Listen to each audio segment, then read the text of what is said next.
بسم اللہ الرحمن الرحیم۔ گزشتہ نشست میں ہم نے 10 باتیں ذکر کی تھی جو کہ بے بنیاد اور بے اصل باتیں ہیں، جن کا حقیقت کے ساتھ کوئی تعلق نہیں اور عوام الناس میں ان کو بالکل درست سمجھا جاتا ہے۔ تو آج کی نشست میں بھی انشاءاللہ ہم مزید 10 ایسی باتوں کا ذکر کریں گے، 10 ایسی باتوں کی نشاندہی کریں گے جو کہ ہمارے معاشرے میں مشہور ہیں اور ان کو درست سمجھا جاتا ہے، حالانکہ وہ غلط ہیں، بے بنیاد اور بے اصل ہیں، حقیقت کے ساتھ ان کا کوئی تعلق نہیں ہے۔ نمبر 1، بعض لوگ یہ سمجھتے ہیں کہ کپڑے کے اوپر اور تکیے کے اوپر تیمم کرنا درست ہے۔ یاد رکھیے، یہ بے اصل اور بے بنیاد بات ہے، اس کا حقیقت کے ساتھ کوئی تعلق نہیں ہے۔ کپڑے کے اوپر اور تکیے کے اوپر ان کے ساتھ تیمم کرنا درست نہیں ہے۔ ہاں، اس صورت میں درست ہو سکتا ہے جب کپڑے کے اوپر اور تکیے کے اوپر گرد و غبار پڑا ہوا ہو۔ نمبر 2، بعض لوگ یہ سمجھتے ہیں کہ خواتین کے لیے استرے سے بال لینا وہ جائز نہیں ہے۔ یاد رکھیے، اس کا حقیقت کے ساتھ کوئی تعلق نہیں، بے بنیاد اور بے اصل بات ہے۔ ہاں، یہ آپ کہہ سکتے ہیں کہ طبعاً مناسب نہیں ہے، یعنی طبیعت اس کو نہیں چاہتی، لیکن شرعاً گناہ نہیں ہے اس میں۔ نمبر 3، بعض لوگ یہ سمجھتے ہیں کہ اگر مقتدی نے عمامہ باندھا ہوا ہو اور امام صاحب نے ٹوپی پہنی ہوئی ہو تو اس صورت میں مقتدی کی نماز وہ مکروہ ہو جاتی ہے۔ یاد رکھیے، بے اصل اور بے بنیاد بات ہے، حقیقت کے ساتھ اس کا کوئی تعلق نہیں۔ مقتدی کی نماز مکروہ نہیں ہوتی عمامہ باندھنے کی وجہ سے۔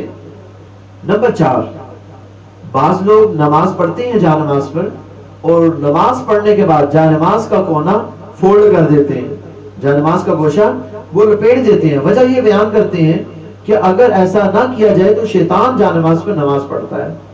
یاد رکھیے، بے اصل اور بے بنیاد بات ہے، حقیقت کے ساتھ اس کا کوئی تعلق نہیں ہے۔ شیطان تو نماز سے دور کرنے والا ہے، شیطان کیسے نماز پڑھ سکتا ہے، کیسے نماز کے قریب آ سکتا ہے۔ نمبر 5، بعض لوگ یہ سمجھتے ہیں کہ تہجد کے بعد سونا وہ جائز نہیں ہے، اس سے تہجد کا ثواب جاتا رہتا ہے۔ یاد رکھیے، یہ بے اصل اور بے بنیاد بات ہے، اس کا حقیقت کے ساتھ کوئی تعلق نہیں ہے۔ اگر آپ تہجد پڑھ کے سونا چاہ رہے ہیں تو آپ سو سکتے ہیں، بالکل جائز ہے سونا۔ صرف اس صورت میں مکروہ ہے کہ جب آپ کو اندیشہ ہو کہ کہیں میرے سونے کی وجہ سے فجر کی نماز نہ قضا ہو جائے۔ اگر فجر کی نماز قضا ہونے کا اندیشہ ہے تو آپ نہ سوئیں، تو اس صورت میں سونا درست نہیں ہے، مناسب نہیں ہے۔ نمبر 6، بعض لوگ یہ سمجھتے ہیں کہ زوال کے وقت میں تلاوت قرآن وہ درست نہیں ہے۔ یاد رکھیے، یہ بھی بے اصل بے بنیاد بات ہے، اس کا بھی حقیقت کے ساتھ کوئی تعلق نہیں۔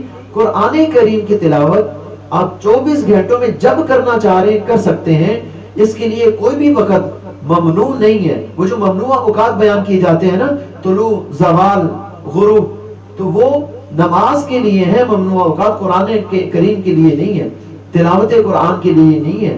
تلاوت قرآن تو آپ کسی بھی وقت کر سکتے ہیں۔ نمبر 7، بعض لوگ یہ سمجھتے ہیں کہ اندھیرے میں نماز پڑھنا جائز نہیں ہے۔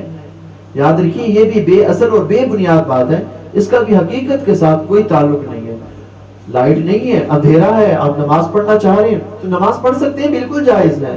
ہاں، اس بات کا آپ نے خیال رکھنا ہے کہ کہیں رخ بے رخ نہ ہو جائے۔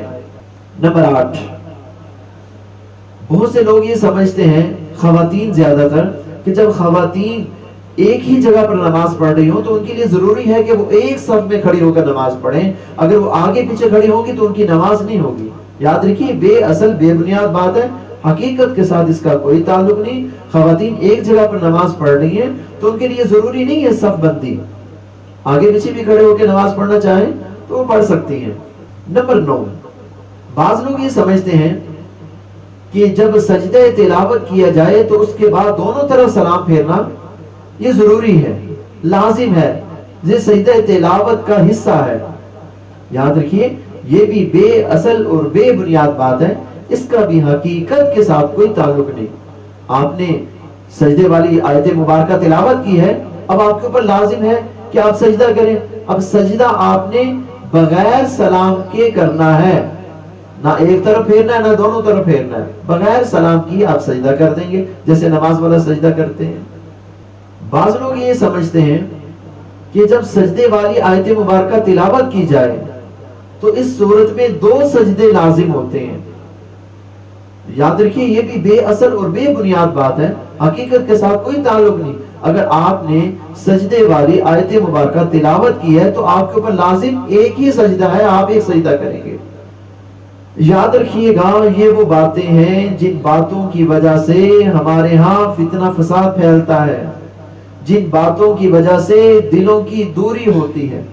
اگر ان باتوں کو اپنے معاشرے سے ختم کریں گے تو پھر خالصتاً ہمیں اللہ کی محبت بھی نصیب ہوگی اور نبی رحمت صلی اللہ علیہ وسلم کی محبت بھی نصیب ہوگی، اور ہمارے معاشرے میں اتفاق بھی آئے گا، اتحاد بھی آئے گا، اور ہمارا معاشرہ امن کا گہوارہ بنے گا۔